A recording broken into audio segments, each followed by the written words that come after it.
in question 3, you are given an expression 3x plus 6 is equal to 24.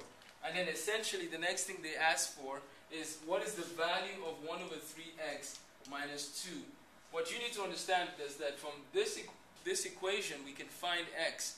After we find x, we can then plug it in right there to the right. So all we need to do is make x the subject of the formula, which means that we need x to be by itself on one side.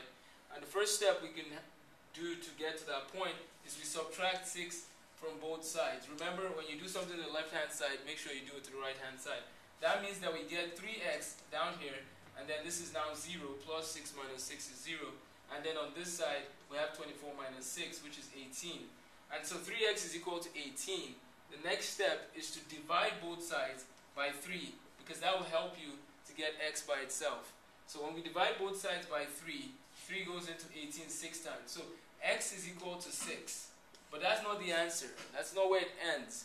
Now that we know that x is equal to 6, we can take this and plug it in as the value for x up there. And so now it becomes 1 over 3 times 6 minus 2. And 1 over 3 times 6 is essentially 3 goes into 6 2 times. So 2 minus 2 is equal to 0. And that's the final answer. The final answer is 0. We solved for x, and then we moved on to solve for the next expression they gave us. And let me touch on number 4 here, since we're still talking about solving for variables. In number 4, the question is solve for x. 3x minus 5 is equal to 6x plus 6. So 3x minus 5 is equal to 6x plus 6. Essentially what we need to do with this problem is to make x the subject of the formula again. I hope you're beginning to see the importance of this concept.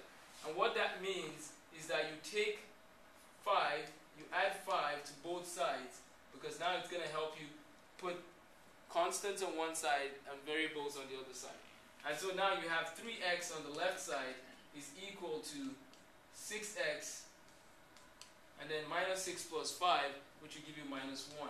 And so 3x is equal to 6x minus 1. But we want x by itself. The next thing we do is we try and bring x to this side, or to the left side I should say. And so to do that, we'll subtract 6x from both sides. On the left side, we're left with negative 3x. And on the right side, we're left with minus 1.